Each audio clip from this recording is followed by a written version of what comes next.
بسم اللہ الرحمن الرحیم۔ السلام علیکم ورحمۃ اللہ وبرکاتہ۔ پچھلے دنوں اسلام آباد میں کیسے زبردست طوفان آیا، اتنی زیادہ ژالہ باری ہوئی کہ اس میں برف کے اتنے بڑے بڑے گولے گر رہے تھے جیسے پنگ پونگ کے سائز کی بالوں کی طرح، اور اس برف نے اتنا نقصان پہنچایا لوگوں کو کہ زیادہ تر لوگوں کی گاڑی کی ونڈ اسکرین ٹوٹ گئی۔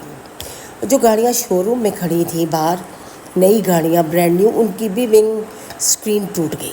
زیادہ تر یہی نقصانات لوگوں کے ہو رہے تھے، اور بارش ہلکی تھی، پھر اس کے بعد اتنی تیز ہو گئی اور سب حیرت میں رہ گئے کہ کیونکہ پورا فرش برف کے گولوں سے بھر جاتا تھا کہ سمجھ نہ آئے کہ اتنی برف باری ہو رہی ہے، اور لوگ سخت پریشان ہو گئے۔ لوگوں نے محکمہ موسمیات سے کہا کہ بھئی پہلے سے آپ کو بتانا چاہیے تھا، ریڈ الرٹ دے دینا چاہیے تھا، یا بار بار اناؤنس کرنا چاہیے تھا کہ ایسے حالات ہو رہے ہیں تو آپ دیکھ بھال کر لیں۔ کہ انہوں نے اپنی طرف سے انہوں نے کہا کہ بھئی پہلے تو ہم کہہ چکے تھے کہ بھئی بارش ہوگی، لیکن یہ نہیں خبر تھی ان کو بھی کہ بھئی اللہ کی طرف سے اتنا زبردست یہ ہوگا کہ اتنی زیادہ برف گرے گی اور پورا تقریباً شہر اس طرح برف سے بھرتا چلا جائے گا، اور پانی بہہ رہے اور طوفان آ رہے اور بارش اتنی تیز ہو رہی ہے۔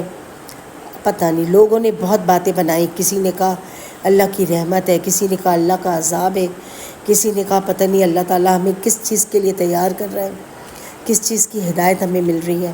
سب اپنا اپنا موازنہ کریں اور اس پر عمل کریں کہ اللہ تعالیٰ ہم سے راضی ہو۔ لوگ کہہ رہے ہیں کہ اللہ تعالیٰ ناراض نہ ہو، اللہ کی طرف سے یہ سب کچھ تھا۔ ظاہر ہے یہ کسی کا کام نہیں ہے سوائے اللہ کے، آسمان سے ہی گولے برس رہے تھے، آسمان سے ہی سب کچھ ہو رہا تھا۔ تو اس کے اوپر لوگوں نے بہت ساری باتیں کی۔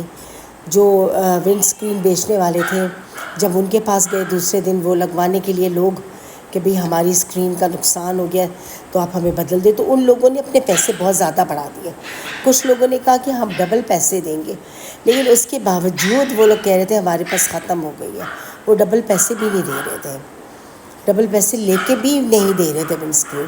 لوگوں کے گھر کی چھتوں پہ جو سولر سسٹم تھا وہ بھی خراب ہوا، بہت نقصان لوگوں میں، گھر کی کھڑکیاں ٹوٹ گئیں، شیشے ٹوٹ گئے، لوگوں کے گھر میں جو درخت تھے، باہر جو درخت تھے وہ بھی ٹوٹ کے گر گئے۔ کافی نقصان ہوا اسلام آباد میں۔ صبح زلزلہ آیا اور شام کو اور یہ حال ہوا کہ بارش نے اتنا گھیرے میں لے لیا کہ لوگ پریشان ہو گئے۔